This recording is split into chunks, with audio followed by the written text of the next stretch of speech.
Welcome back to the Moose Knuckle podcast. I do not remember what number this is. Probably could have looked that up. Oh well. Moose Knuckle podcast.wordpress.com. It's a website, has links to everything you would want to look at. Don't.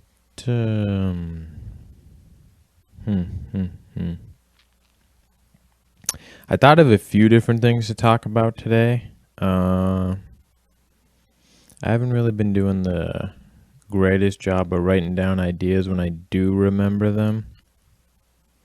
Plus, I don't know, you get on here and you kind of have all these little mini thoughts about different topics.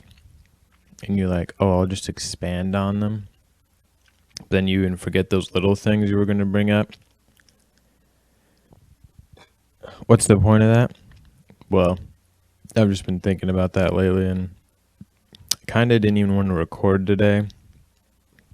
Not in the sense of I didn't want to do it, but in the sense of it just didn't feel like it was going to be a good one today. But going to make it a good one, or try to at least. So the only thing I really thought about talking today, I don't know how long it'll take, so this could be a very short one, was, man, how do you say his name? It's Milo Antonopoulos. There you go. So, for anyone who's not familiar with him, he's been... Where do I start? He is a flamboyantly gay conservative man. Yeah, I'll hold off on that. So kind of within the past few weeks, what happened was he was scheduled to speak at Berkeley, and there was some pretty, I don't know, not really violence. I don't think anyone got hurt, but there's definitely some very rambunctious, I guess you could say, protesting. Things got set on fire and destroyed, things of that nature. So the university decided to cancel his appearance. At which point, that just only made him... That only just pulled him into the spotlight, I guess you could say. And I saw him on a few TV shows. And...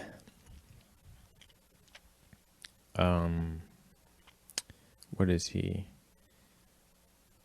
I don't know if he was editor-in-chief, but he was definitely...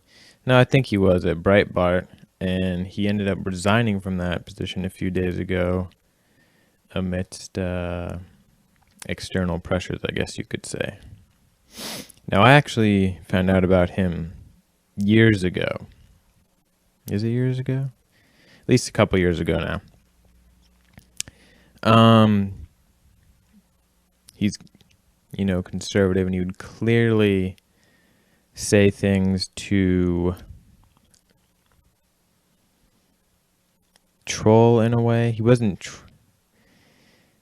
trolling in the sense like, on the internet, like where you just do stuff to fuck with people.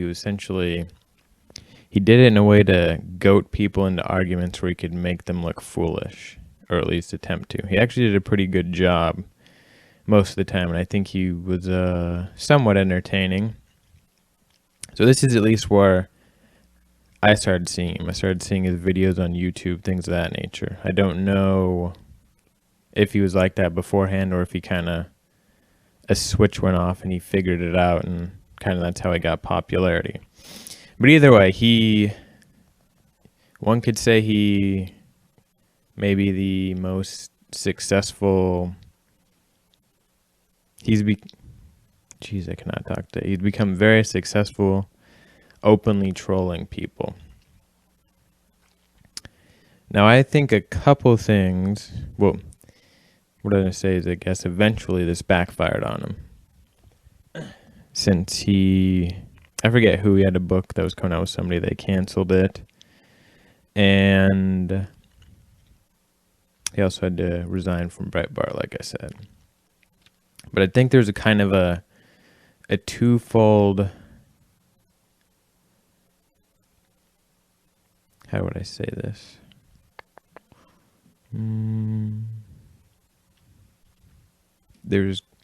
I think they play into each other, but there's kind of two different factors at play with what happened here.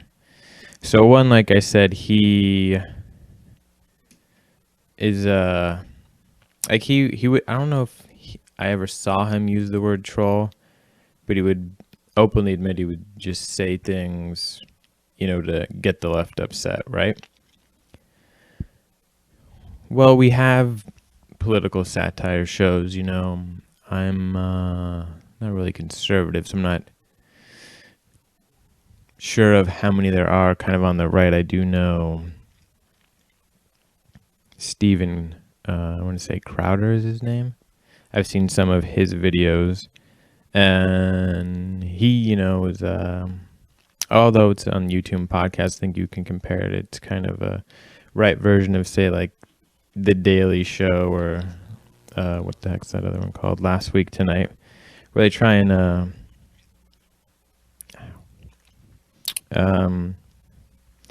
give you political information with some man,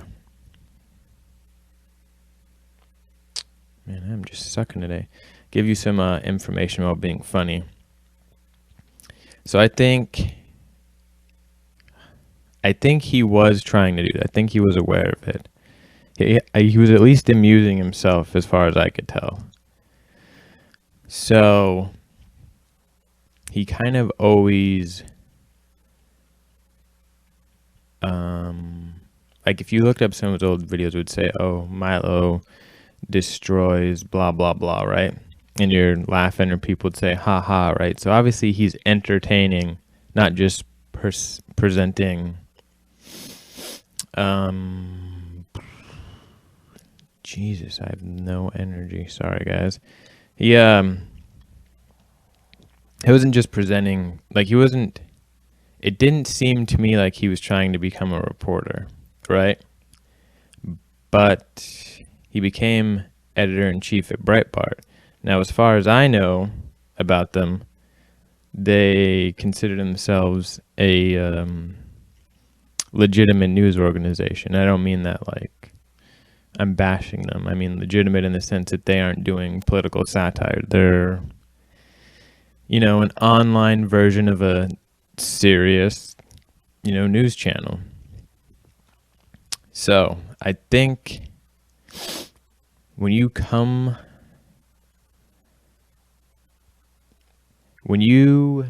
use hyperbole to illustrate a point in a funny way, whether politically correct or not, I think you're going to have long-term difficulty being at an organization that does not use that in any sense of the word, or at least not intentionally. So I think when you come from a different perspective than the organization you're working at, you're always, not always, but it's probably going to cause an issue in the long run, just my opinion. So I think that's part of the reason that he had to end up resigning, but that only came to light because of what I think the greater factor was. Excuse me. Actually, I don't know if you guys heard that. I burped off mic. So the second part of this equation, I believe, is, like I said, he essentially trolls people. If you watch him debate people, maybe not so much now because people are aware of him, so you're kind of less likely to fall into his trap, although he still gets people. They'll just they look ridiculous because they'll get just so emotionally involved and attached with what they're saying that just become irrational. They look ridiculous. Even if what he's saying is ridiculous as well. He just, you know how it is, like, you could be saying the stupidest thing and arguing with somebody, but if they're screaming at you and a bunch of people are watching, they're going to think the other person is crazy, not you, which is usually how it goes. So basically, he's been up to this for a while. And, you know, that's going to piss some people off. But, you know, I think he has the right to do that, freedom of speech. But if you fuck with somebody long enough, eventually they're going to really fight back. And I think that's what happened. What happened, you know, is, and I'm not trying to disparage Milo, but essentially what he is he is the older brother, the bigger kid, you know, screwing with the little brother, the younger kid at school, you know, just smacking him in the head, blah, blah, blah. Every day he sees him, hits his books out of his hands, things like that, you know. Nothing huge, you know. I'm not trying to say he's a bully, because I don't think that's what he's doing, but he's constantly fucking with people in a little bit of a way. And eventually people are just going to snap, right? That's how many bad 80s movies where there were the you know, the big guy says to the shrimpy nerd, "You and me, 4 o'clock after school." And then the kid's terrified, blah, blah, blah. But then by the end of the movie, you know, "I've had enough. I'm not taking it anymore." And he overcomes it. Well, that's what happened. They said no more. And they started coming back at him. And I think since they started coming back at him, and like I said earlier, he works for a, you know, more serious news organization. He's essentially a satirist. Hope I pronounced that right. It was very easy to make him look like he should not be in that position. It didn't take a lot of work. And I think part of it too was, you know, he likes the spotlight, so he's not afraid to get out there and up his game and keep doing it. And, you know, the harder you go, just if you're jesting in a way, I guess you could say, I don't necessarily know if he wholeheartedly believes everything he says. He definitely does seem like he's a conservative, but like I said, he uses hyperbole, one of the two, not parabola. So I just think all those factors together kind of eventually blew up in his face, as well as there's some quote out there about him saying something about the attraction to a 13-year-old boy. Not him. I don't know the exact context. I haven't been able to find it. But I believe it was involved in a discussion with pedophilia, and it doesn't really matter the context of that, in the sense that most people aren't going to want to hear it anyways. There may have been a valid reason he was talking about that. I don't really know what it was. Because it was more about attraction, because he was saying because he's gay, obviously, like I said. I feel like maybe I should just stop talking about this before I sound too retarded. But anyways, hold on. I'm just going to find the quote and read it. Hold on. All right, I found it. The original quote he has since clarified, I guess. But what he said is, No, you're misunderstanding what pedophilia means. Pedophilia is not a sexual attraction to some 13-year-old boy who is sexually mature. Pedophilia is an attraction to children who have not reached puberty." So I think the issue with that, not what I think the issue people have with that is they don't believe there's a 13-year-old who's really reached sexual maturity. I mean, I guess you could say physically they're capable, but I believe part of sexual maturity is a mental state, and it's hard to make any kind of argument that any 13-year-old really can grasp the repercussions of that action, whether or not they could physically do it. So I think obviously that's going to get you in some hot water. Plus, if you're just trying to argue the finer points of pedophilia, that's probably not going to pay off well. So I think with that happening, well, somebody brought that up, I think, because he just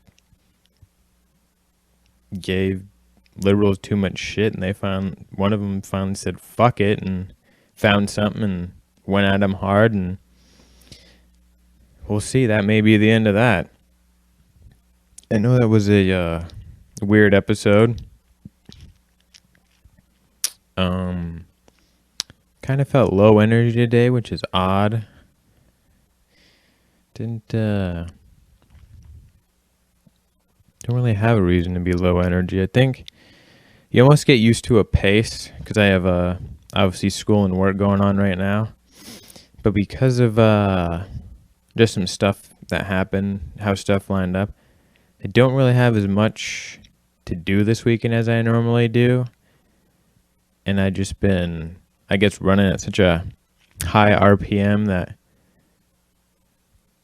when I go into low RPM, my body's just like, fuck it, just shut down.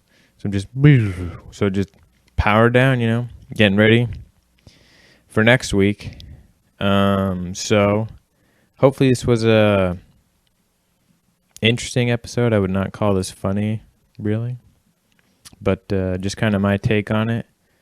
Again, mooseknucklepodcast.wordpress.com. Don't remember the episode number still. I also could have looked that up when I was looking up the quote, but hey, fuck it. Till next time. Later.